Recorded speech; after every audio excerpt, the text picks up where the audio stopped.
బాలయ్య వెళ్తే బాలయ్యని దబాయించేవాళ్ళు ఎవరూ లేరు. సాక్షి ఒకటి రాసుకొచ్చింది, ఏదో టీడీపీ ఎమ్మెల్యే బాలకృష్ణకి నిరసన సేగ. అక్కడ కొంతమంది చిలమత్తూరు మండల పరిధిలోని తుమ్మలకుంట పర్యటించినప్పుడు మహిళలు చుట్టుముట్టారు. తమకు ఇంటి స్థలం ఇవ్వాలని కొందరు, పింఛన్ రాలేదని మరికొందరు నిలదీశారు. బాడుగింట్లో ఉంటున్నాం, మాకు ఇంటి స్థలం ఇవ్వాలంటూ గట్టిగా అడిగారు.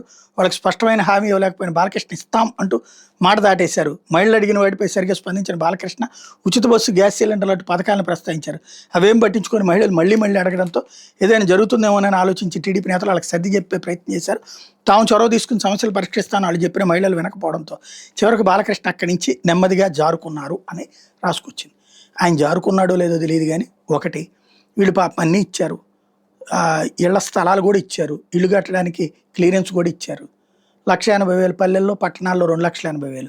కానీ ఓట్లే లేదే. అంతమందికి అసలు భారతదేశ చరిత్రలో ఏ రాష్ట్ర ప్రభుత్వం ఇవ్వనని ఇచ్చాడు పట్టాలు, భూములు కొని ఇచ్చాడు, కానీ ఇవ్వలేదే. వాళ్ళు ఏం ఫీల్ కాలేదే.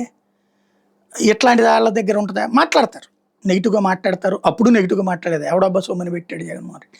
అట్లాగే ఉంటుంది ఓవరాల్గా చూసుకుంటే.